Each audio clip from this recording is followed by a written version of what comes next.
We ready to talk about the 13 colonies? So now religion is going to come across the ocean from Europe to the New World. So what does all this mean? Before we were hemmed in by the Muslims and there wasn't a chance of expanding very far. Now we're going to expand to the New World. We're moving west.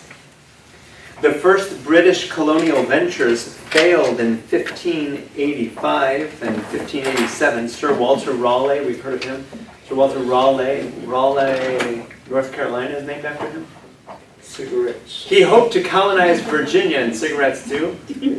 So Virginia, he was going to honor the Virgin Queen, Elizabeth, with this colony named in her honor, in the honor of the Virgin Queen, Virginia.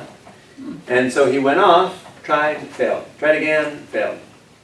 The third attempt actually succeeded. This time, yes, we'll still call it the Commonwealth of Virginia, but we're going to, the settlement we're going to name after our new king. Who's the new king? James. So we're going to call this place Jamestown. Jamestown, Virginia. 1607, then, 20 years later, the first permanent colonialization of Virginia by Europeans is going to happen at Jamestown. The chaplain, what religion is he? Anglican, Church of New England. Interesting. So those who are coming across the ocean are bringing their religion. And let's just be honest. We are happy that he's Anglican and he's not Catholic. Any of us in this room like Catholics? The Spanish are Catholics. They're powerful enough. They raped the Americas for all the gold that was there. We're not for the popery of the Catholic Church. We prefer for him to be Anglican. Church of England in Jamestown. Because of Puritan influences on the Church of England, remember that from last time? The Puritans were the ones who were trying to purify, bring purity to the church. Many believe that the colony should be ruled by Puritan religious principles. Things like, thou shalt worship twice a day. Ooh. We're going to found a colony where we have religious laws. Other laws, thou shalt observe the Lord's day. Strict punishment for profanity and immodest dress. Yikes. Right? How many of these remnants survive in the United States of America with respect to, say, modest dress? Charles I would later grant a portion of Virginia to Catholics. Interesting, Charles. What religion are we guessing that he was? Exactly.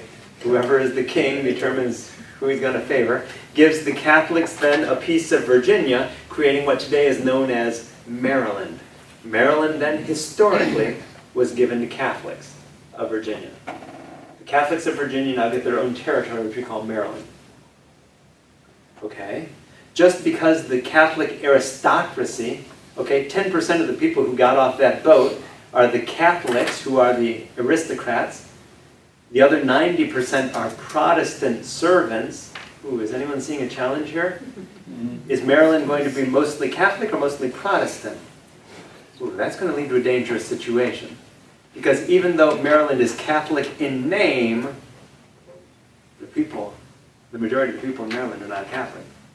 So, were people interested in converting their slaves to their own religion? Okay, if I'm in Virginia and I have a plantation for tobacco, say, I need someone to help with the harvesting of the tobacco. Anyone here willing to help? If not, I have to look elsewhere. Okay, I'll look elsewhere. Bring in people. Should I be baptizing these people into my faith? No. Why not? Because we had this ancient principle that one Christian could not have another Christian as a slave. Love my slaves, but I'm not baptizing them. Because if I baptize them, then suddenly we're all Christian. There you go. They have to be people.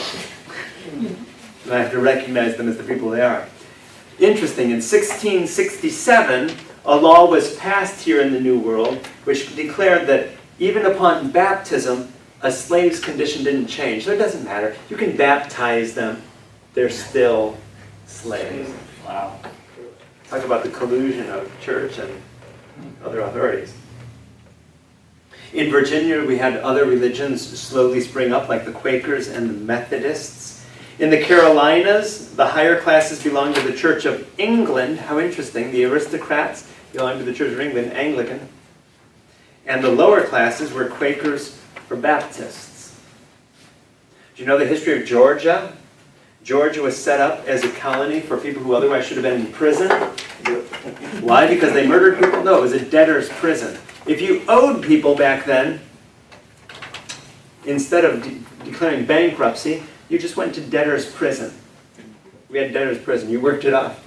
You had debt you couldn't pay back, you went to prison. Well, what happens when our debtor's prisons are full in England? Well, I've got an idea. Let's ship them off to Georgia, to the New World. So Georgia was an alternative for a debtor's prison. Anglicanism was the official religion, but do you remember John Wesley's experience? Yeah, was he John Wesley in Georgia very long? He wasn't there very long. He came, he didn't give a woman communion, was sued for defamation, and went home to England.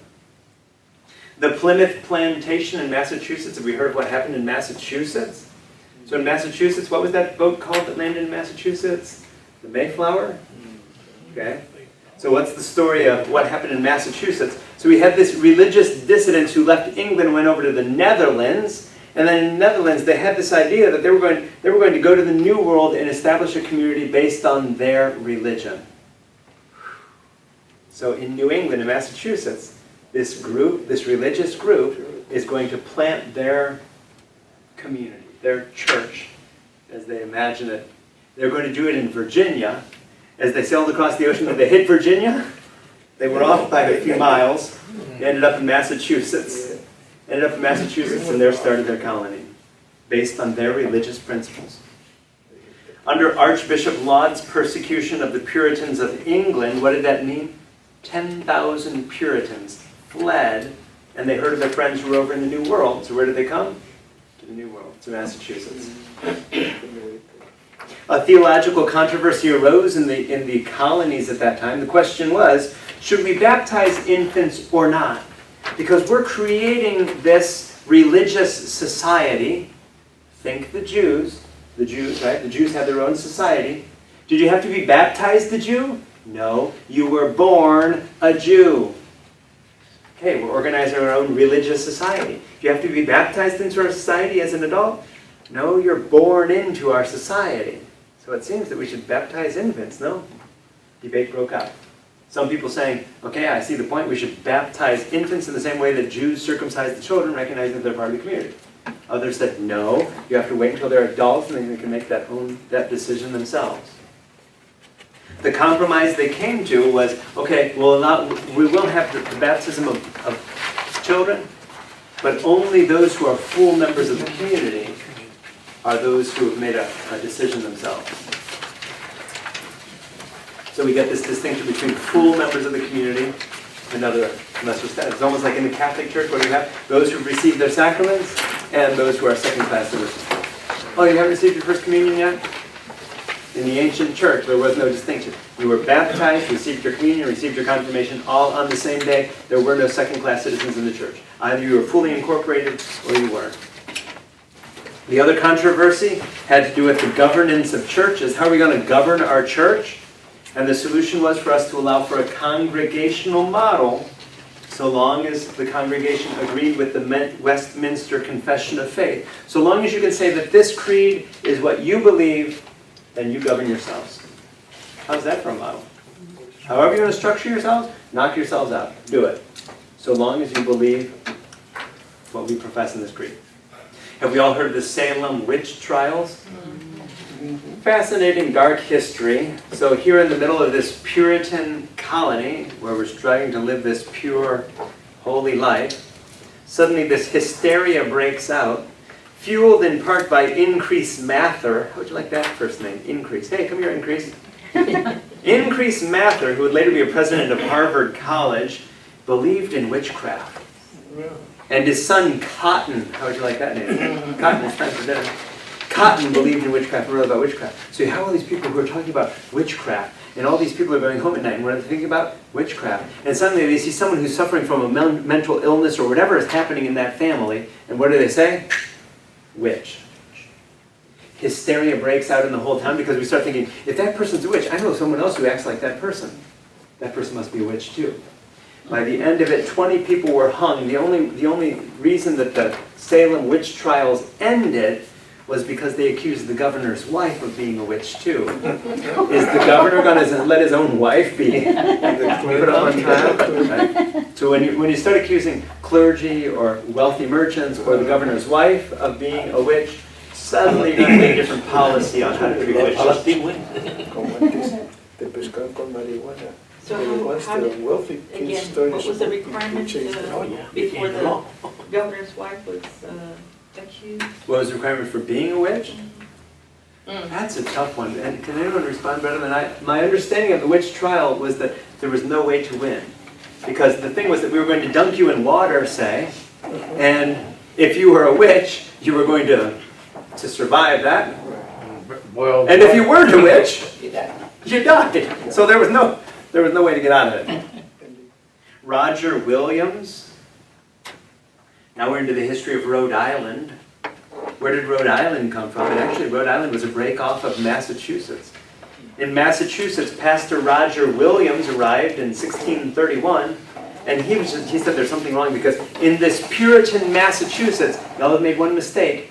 You're letting the civil authorities judge and penalize people for religious offenses.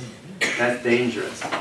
And so he had the idea of establishing this place for religious freedom as part of Massachusetts. Today we call it Rhode Island, which was essentially a separate colony that was going to be more tolerant. Maryland, we already talked about the 10% of those who were Catholics ruling over the 90% who were Protestants. That's not going to be a good situation because so long as James, a Catholic, is in power, all is well.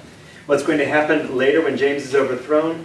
Anglicanism is going to become the official religion of Maryland. Pennsylvania, we already talked about with William Penn. Pennsylvania is going to be more tolerant, so a large number of Catholics are going to move to Pennsylvania.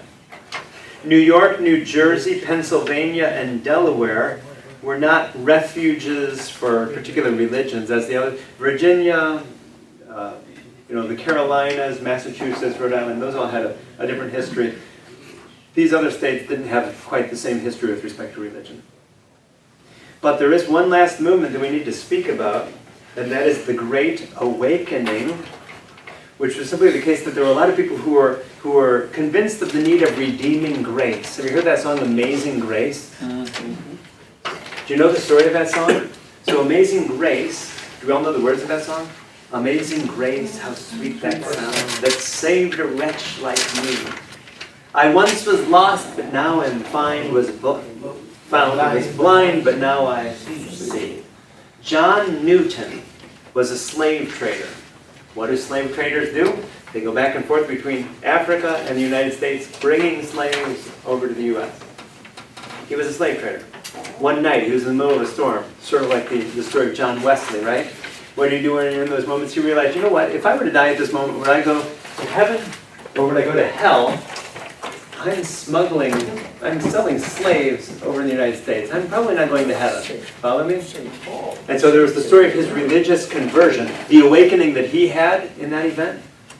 It was similar here in the United States. This great awakening was all of us waking up, realizing the need for redeeming grace, amazing grace in our own lives. That's a very American Protestant song, Amazing Grace. Amazing grace, how sweet the sound, that saved a wretch like me, or translated, that saved and set me free. I once was lost, selling slaves, now I'm found. Was blind, doing the things that I did, now I see. This great awakening swept through the colonies, and what was great about it was that we all became aware of this need of redeeming grace, of amazing grace, and that brought us all together as 13 colonies, which meant what? That when we decided to revolt, we had this unity, which came where? From our collective religious experience, from the Great Awakening. Why did the American Revolution in some parts succeed? Because we had this previous experience of bringing us as 13 colonies together. The Great Awakening ties back to religion. Wow. So we've gone in this course from what was happening over in Europe to the expansion in the Americas. So now it'll be fascinating because in the last class that we have left together, we'll be talking more about the expansion of the Catholic Church in the Americas, including other parts of the Americas, and also what's been happening since those times in the past 200 years. One class to sum up the next 200 years of church history.